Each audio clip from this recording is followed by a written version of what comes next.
Now this is exciting. So my very first reaction in 2026 was to go all the way back to the beginning of New Era Maiden when Bruce and Adrian came back and they returned with the single The Wicker Man. And regular viewers of the channel will be familiar with my journey back into the Maiden fold. I was a big Maiden fan in the 80s. I queued up in Rain. I collected their vinyls, and I suppose you could say I'm privileged to have witnessed those legendary Maiden tours of the 1980s. So, you know, coming back and experiencing what I've missed over the last 25 odd years has been, it's been great. It's been fun. And I mean, I've discovered some amazing tracks that were new to me, you know, like those, what I'm calling them new epics. Of course, they're not that new, but they have been to me. But Passchendaele, what a song. Brighter Than 1,000 Suns. Man, that was so good. The Red and the Black. The optimistic melody in that was fantastic. Man, I have missed so much Maiden music over more than 2 decades, you know. I've also checked a couple of New Era live performances, but I haven't done it for a while. So I thought, yeah, it's about time I went back and saw some New Era Maiden live. So not only am I going to go back to the very first tour that Iron Maiden came back with, which was promoting the Brave New World album, I'm going to listen to a song that I haven't heard before. Double Bubble. Exciting. Yeah. And the song I'm going to check, actually, a lot of you guys had commented after the Wicker Man reaction. And of course, everybody has their own personal preferences, but this particular song seemed to pop up more frequently than others. It's off the Brave New World album, and it's a song called Ghost of the Navigator. And, like I said, I haven't heard this one before.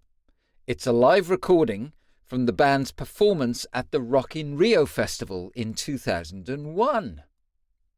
All right. Let's do this. Okay.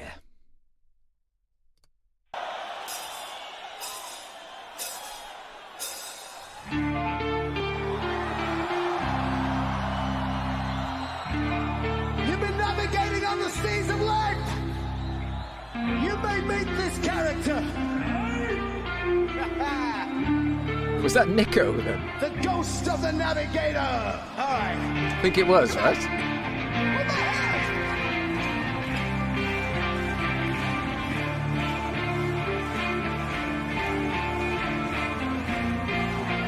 He's always so energetic.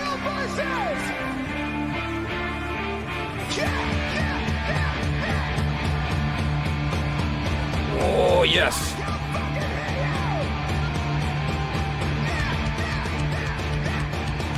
This is building nicely.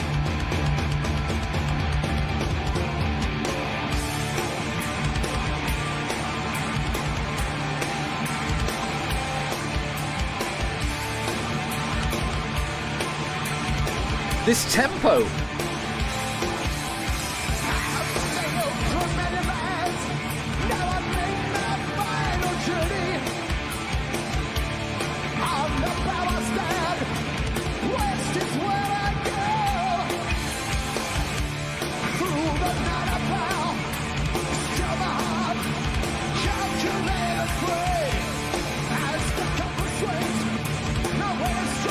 The tempo reminds me of Can I Play With Madness? Okay. Now it's changed.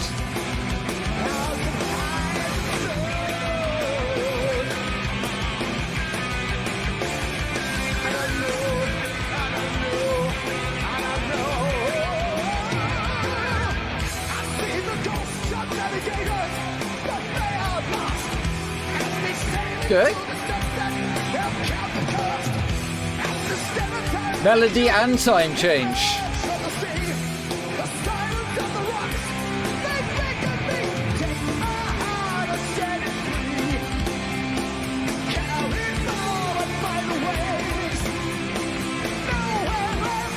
That's cool, huh? Yannick's guitar like adding an extra melody layer behind Bruce's voice.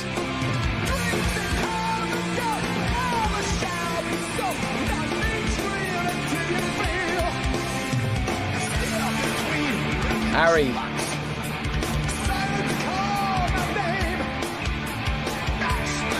Yeah, this tempo.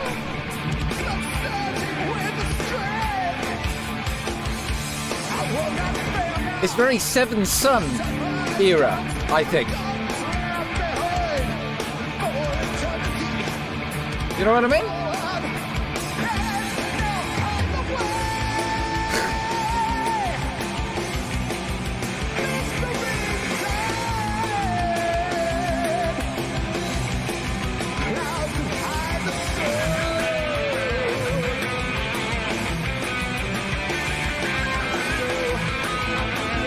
Welcome back, Adrian.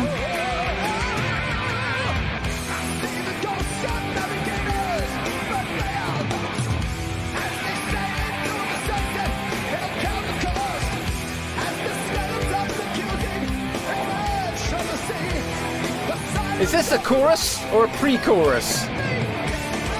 Oh, this is the chorus, I think, with Yannick's.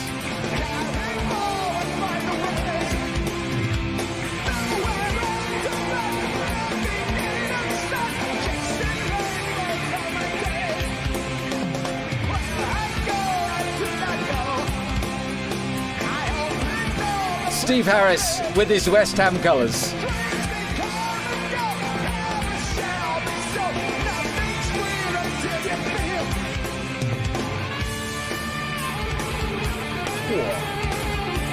Okay, that's nice.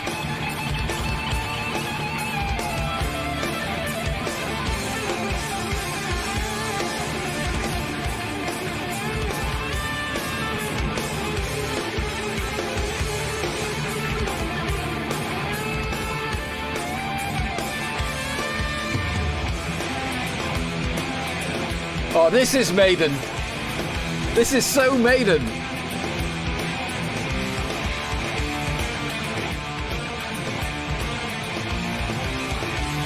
Nice.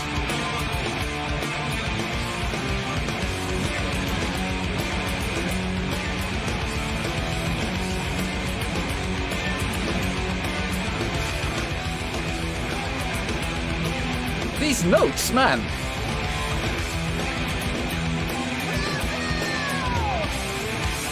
I see the ghosts of navigators, but they are lost. As they sail into the sunset, they'll count the ghost. As the skeletons accusing emerge from the sea, the silence of the rocks, they beckon me to give my heart and set it free. Carried forward by the wind, nowhere left to run. Every gate of sun, chasing rainbow from a kiss. Where I go, I do not know. Steve Harris is the man, isn't he?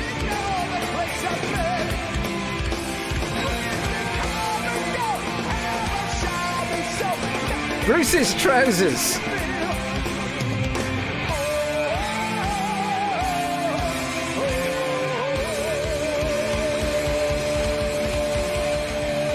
Yeah, point that bass, Harry. Oh, yes.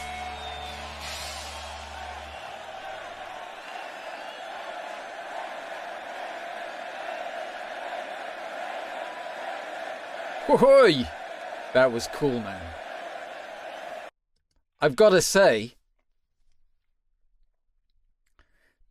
before it leaves my head, there was a part in this where there were some off-key notes. I mean, I mentioned like there was a tempo in this that I don't know if it reminded me of Can I Play With Madness, or it was a song off the Seven Son album, but there was a tempo in this that reminded me of that 88 era. Let's put it that way. There was a section where the keys went off key.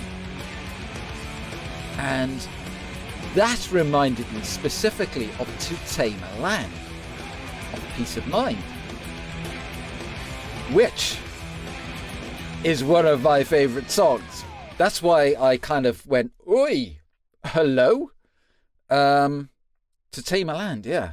Off one of my favourite Maiden albums. Wow. Firstly, okay, I say firstly, I've already just opened my mouth, right? But South American audiences, man. Brilliant, eh?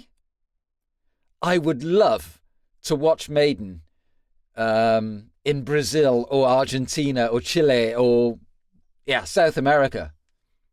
That would be so good, man. Because it looks like they're having fun, right? I mean, I remember the old Monsters of Rock festivals at Castle Donington back in the 80s. And the crowd there was always vociferous, always bouncing. Yes, of course, there was also the bottle fights, no health and safety back in those days. But it was always great, And I actually saw a clip from an AC/DC show that was, I think it was from Argentina. And I only saw it last week. And as well, I mean, the South American audiences, they look like they're having a blast, man. Really. So that is on my bucket list to go and see Maiden in South America one day. That would be great. But of course, Maiden, so many great things in that track. The time changes, the melody changes. And yeah, there was that thing, To Tame a Land, the Seventh Son tempo, which came to me. It's not like I'm saying I feel like they're just repeating themselves, because it does sound fresh. It sounds like a new song.